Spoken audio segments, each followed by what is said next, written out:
You feel it, don't you? That quiet emptiness that lingers long after the laughter has stopped, not the emptiness that can be fixed with a kind word or a new goal. No, this is older than that, deeper. It sits beneath your skin where no one can reach it, not even you. Have you noticed how much of your life is borrowed? Borrowed from the eyes of others? The expectations, the judgments, the subtle nods of approval, or the faint frown of disapproval. They shape your steps before you even take them. Ask yourself this: do they see me, or only the version of me they need to see? Think about it. When someone praises you, do you feel it as truth, or do you feel it as a shadow of your own desire mirrored back at you? And when someone ignores you, are you hurt because they deny you, or because you've learned to need their recognition to exist? You have spent years, maybe decades, leaning into their gaze. You have learned to bend your body, your words, your very thoughts, to fit the shape of what is acceptable, to be liked, to be admired, to be tolerated. And yet, when you are alone, what remains? There is a part of you, buried and silent, that knows. This is not life. It is a performance, an echo of expectations that were never yours. But how often have you noticed it? How often have you admitted, even to yourself, that the life you are living is borrowed from someone else's eyes? Do you remember the first time you realized it? That faint, terrible sensation that approval could vanish at any moment, leaving you hollow. You remember the look on their face, the tone in their voice, the subtle shift in their attention. And you remember how it felt to fall apart, quietly, alone, inside. It is a dangerous thing, this dependency. It consumes slowly. You cannot see it forming, not until the threads are tangled around your limbs. Every compliment, every smile, every nod. Tiny chains, invisible, cold. And yet, you crave them. And now perhaps you notice the question, creeping in like smoke through a closed window: what am I if no one notices me? The answer is not comforting, not warm, not something you can carry like a talisman, because the answer is, you are still here. You exist, whether anyone sees you or not, and that is terrifying. You may try to dismiss it. You may turn back to the noise, to the chatter, to the applause. But in the quiet moments, the ones where no one is watching, you feel it, that hollow pulse, reminding you that you have lived too long for the reflections of others and not long enough for your own face. You are standing at the edge of something, not a triumph, not a crisis, just the raw, cold awareness that everything you have sought outside yourself was never yours to claim. And in that recognition, there is a strange power, dangerous, unforgiving, inescapable. And so you ask again, in the stillness, do they see me, or am I only as real as they allow? You do not need to answer. Not yet. The question itself is enough. It is enough to awaken the part of you that has been sleeping in the shadow of their gaze. It is enough to make you feel what you have avoided feeling all your life. And now, you feel it. You are not broken. Say it slowly, to yourself if you can: I am not broken. Not because someone told you, not because a voice of authority whispered it, but because it is true, quietly. In the shadowed corners of your mind, beneath the clamor of judgment and expectation, there is a part of you that has always known this. It's okay to feel the longing, to feel the ache of not being enough. You have carried it for so long, like a secret weight no one could see. And yet, there it is, tangible, pressing, dangerous in its honesty. You were told, subtly, that your value was conditional, that love, attention, approval, these were things to be earned, collected, displayed. And so, you reached outward, again and again, searching for reflection, searching for the fleeting confirmation that you existed, that you mattered. And now, the truth surfaces. That part of you that trembles, that part that recoils when ignored or dismissed, it is real, it is alive, and it deserves acknowledgement, not rejection. You do not need to hide this part of yourself anymore. Not in front of me, not in front of the void, not in front of yourself. All of it. The longing, the shame, the fear is a dangerous power. It is heavy, yes, but it is power nonetheless. Imagine it for a moment. The fear you carry, it is the same force that could teach you to stand alone. The shame, it is a teacher, showing you the contours of your own hidden self. The quiet, desperate need to be seen. It is a doorway into your own interior world, where no one can dictate your worth. Feel it if you dare. Let yourself sit in the discomfort of your own existence without the lens of another's eyes. The emptiness you feared is not emptiness at all. It is space. Space for something real. Space that has nothing to do with applause or judgment. You have been seeking permission to exist. And now you realize it is already given, by no one but yourself. Perhaps you notice how strange this feels, how cold, how almost threatening. That is because it is. When you stop seeking validation, when you stop leaning on reflection, the ground beneath you shifts. The world feels alien, the people you knew distant. And yet, in that distance, there is a subtle liberation. You do not need to rush toward it. There is no timeline, no plan, only awareness. You are allowed to feel, to sit with what has been denied, to touch the parts of yourself that were always considered dangerous or unworthy.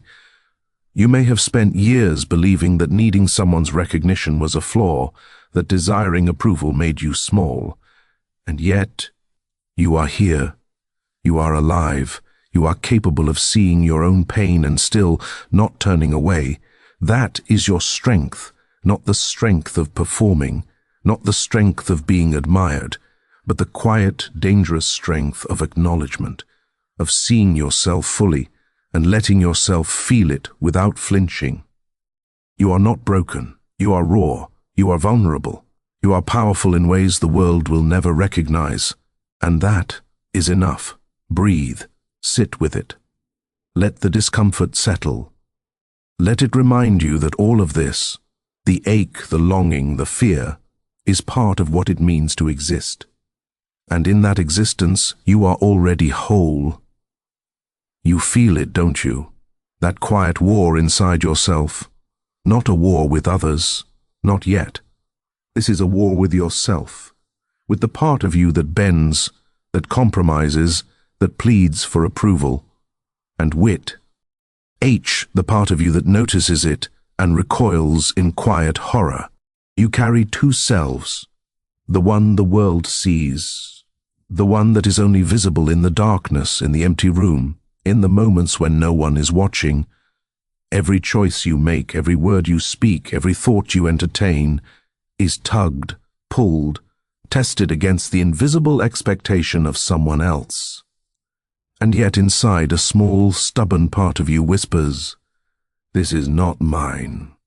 This is not me." Do you hear it? The whisper of rebellion buried under layers of compliance, the small, fragile voice that questions your own intentions. You have learned to silence it, to ignore it, to smother it under the weight of acceptance and survival. And now, you are beginning to notice. You notice the tension, the gnawing dissatisfaction that never quite leaves you. You see how much of your life has been given away, sold really, to the mirror of others. And here is the cruel truth. You have been betraying yourself, not in a single act, but in hundreds, thousands, small compromises that felt necessary. Each smile forced, each agreement uttered, each word withheld. You have been living in shadows of your own creation. You may feel anger, you may feel shame, or perhaps you feel nothing at all, and that is worse, because it means the betrayal has been normalized, accepted as life itself. And yet there is a part of you that is restless, that will not rest, that demands to be acknowledged, that watches the compromises you have made and wonders, who am I if I have lived only for them? It is a dangerous question. Dangerous because the answer cannot be borrowed, cannot be granted, cannot be admired into existence. The answer lives here, inside you, in a place no one can touch, no one can understand, no one can approve. And so, the conflict persists. The part of you that craves recognition battles with the part that is awakening to its own independence. The craving is seductive, familiar. It promises comfort, approval, belonging, and the awakening, it is cold, unsettling, even frightening. You may feel torn, you may feel weak, you may feel as if you're dissolving under the pressure of your own duality.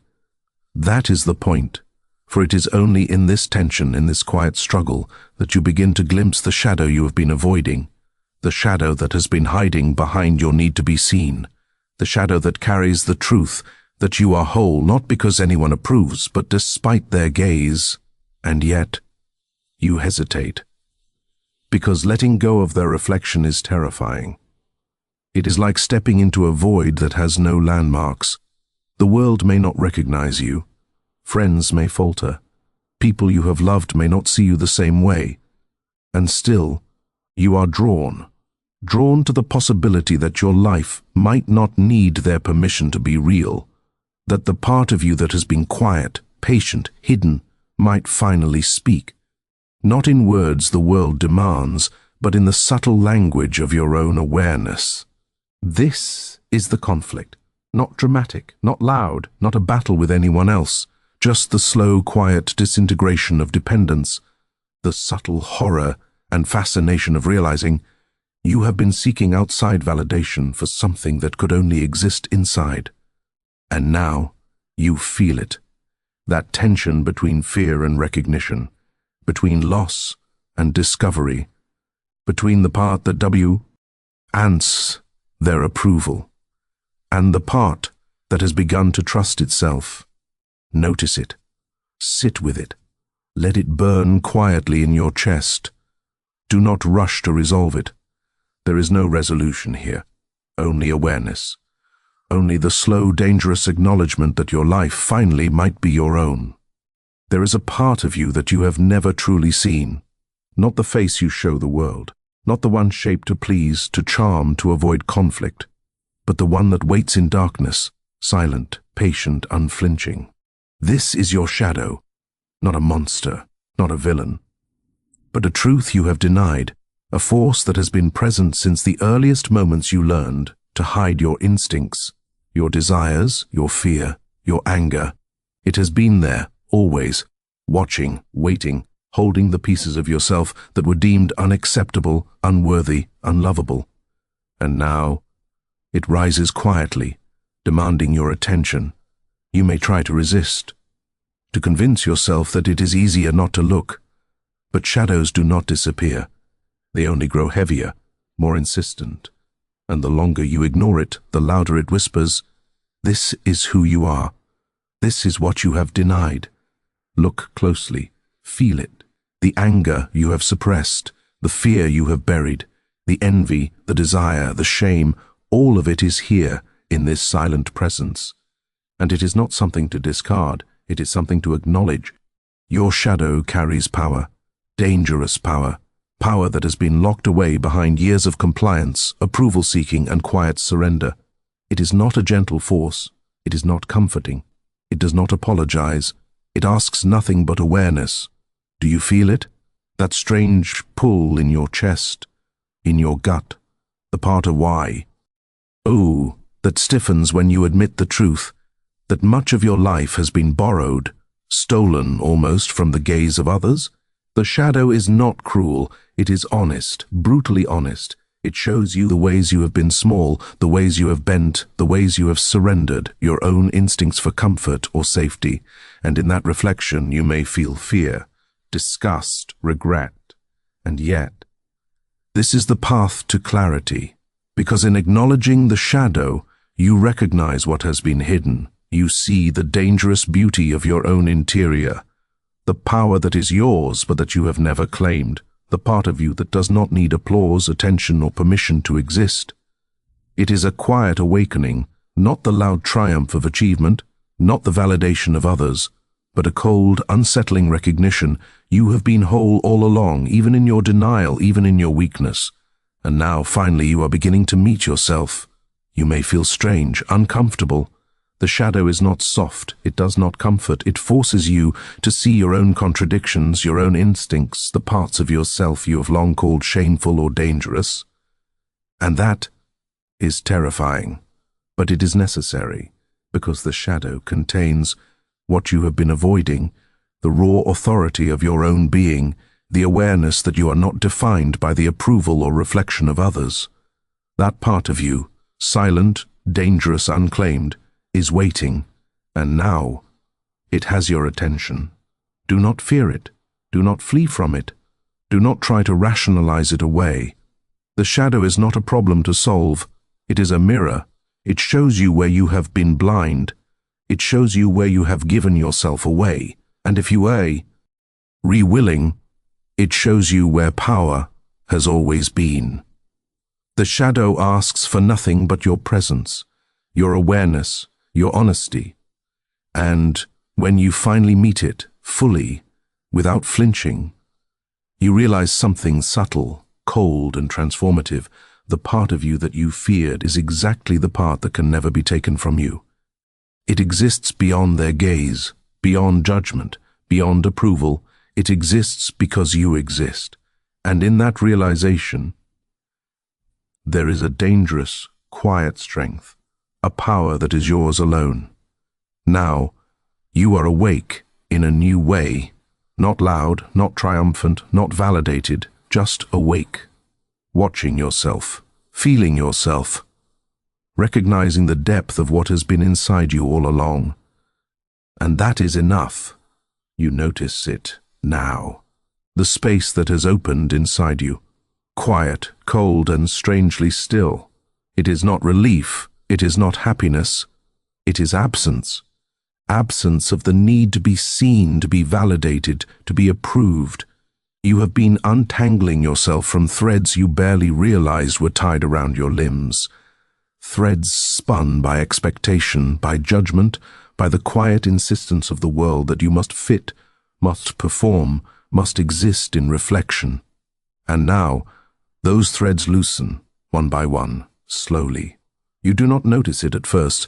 It is subtle, almost imperceptible, a quiet shift in the chest, a faint lightness in the shoulders, a strange, unsettling calm in the mind. You are not cheering. You are not celebrating. There is no warmth here, only the cold, undeniable truth. You are beginning to exist without permission. It feels alien, perhaps even dangerous. You may feel a tremor of fear, because you are not used to it. You are not used to feeling your own presence without the lens of someone else, without the echo of their judgment or their praise. And yet, in this detachment, there is clarity. The noise of their expectations fades. The subtle pressures, the unspoken demands, the whispers that have followed you like shadows, all of it recedes. And you are left with yourself, unfiltered, unseen, undisturbed. You may feel emptiness, that hollow pulse, that echoing space where desire for approval once lived. But emptiness is not weakness. It is a signal, a doorway, a quiet, cold corridor that leads to something neither comforting nor easy but necessary. This is the phase where the world begins to feel distant. People may appear strange, their voices hollow, their concerns, their judgments, their attention. None of it touches you in the same way. And that is a form of freedom. But do not mistake this freedom for lightness. It is not warm, it is not joyful, it is unsettling. It is the realization that your existence does not need their reflection to be real. That the part of you that has always been quiet, patient, hidden, begins to breathe without asking for permission. You notice how strange it feels to simply observe rather than react, to exist rather than perform, to allow the currents of attention and neglect to pass around you, without gripping them, without needing them to validate your worth. There is a danger here, subtle but real. The detachment may feel lonely, alienating. You may be tempted to retreat further, to shrink, to hide. But this is not avoidance. This is awareness, a recognition that your inner life is yours alone. And in that solitude you begin to sense your own authority. You are earning, slowly, how to stand in your own presence, to feel without flinching, to see yourself clearly without bending to another's reflection. The world may not like it. The people you care about may struggle to understand. But that is not your concern anymore. You are not angry. You are not triumphant. You are present. And there is a cold strength in that presence, a quiet, subtle power that is neither loud nor performative but undeniable. Notice it, sit with it, feel the disquiet of detachment, the strange, uneasy calm of finally existing without needing to be mirrored. This is not the end. It is a passage, a subtle, unsettling step into a life that is yours alone. And in this phase, you begin to understand something that may feel almost terrifying in its simplicity. The world can reflect what it will, but the self cannot be given or taken. It can only be realized. You are beginning to realize it, slowly, coldly, quietly, and that realization is yours, alone. And now, you feel it, the shift, quiet, cold, not dramatic, not like a bolt of lightning or a sudden revelation. It is subtle, creeping, almost imperceptible, but undeniable. The parts of yourself that you abandoned, that you surrendered to others, begin to return, not all at once, not like a wave crashing over you, but like a slow, steady current rising from the depths. You notice how strange it feels, to feel your own authority, to recognize that the self you have sought outside yourself was always here, waiting, patient, quiet, dangerous in its honesty. There is no triumph in this awakening, no applause, no light, only the cold recognition. You do not need anyone to approve. You do not need anyone to acknowledge. You do not need anyone to mirror your worth. And yet, that recognition is powerful, dangerous, terrifying in its simplicity, because it exists independent of others, because it cannot be taken away, because it is yours. You feel the subtle authority of your own presence, the quiet gravity of someone who no longer bends, the stillness that comes when the self is no longer borrowed, but reclaimed. It is not loud, it is not performative, it does not demand attention, but it is real, irrevocably real, and that is enough to make the world feel different, even if nothing has changed outwardly. You may feel a strange dissonance. People around you may not notice. They may not understand. But inside, a power has returned. A cold, steady pulse of autonomy, awareness, and subtle defiance. Notice how it feels to act without expectation, to make choices that are not dictated by praise or approval, to speak words, to take action, and feel no tremor of neediness afterward. This is power, not flashy, not loud, but profound, silent, absolute, and yet it is unsettling. You may feel strange, even alien to yourself, because for so long your life has been lived in reflection, in borrowed light. Now, the light is yours, cold, distant, but entirely real. You may notice the temptation to return, to seek approval again, to crave validation, even subconsciously. Watch it, notice it, but do not follow it. You are no longer dependent on reflection. The self that once quivered under judgment now stands, coldly aware, unshakable. The power you feel is not aggressive. It is not about control. It is about presence, awareness, recognition of the self as sovereign. It is the quiet certainty that no matter the noise of the world, you exist fully, authentically, dangerously within your own being. And in that awareness, there is a subtle liberation. Not warm, not comforting, not celebratory, just recognition. The self you once sought outside has returned inside, whole, undiminished, unborrowed, unstoppable because it is no longer dependent. This is the cold awakening, the return of inner power, not loud, not heroic, not noticed by anyone but yourself, but real, and real is enough. You have crossed a threshold. You have reclaimed what was always yours. You have met the quiet authority that resides in the shadows. And now, it flows through you, slowly, coldly, unmistakably. And you are no longer the person who needed to be seen. You are the person who sees, the person who exists, the person who finally trusts themselves. And that is your power. And now, it ends, though not in the way you expect. There is no applause, no resolution, no pat answers or comforting closure.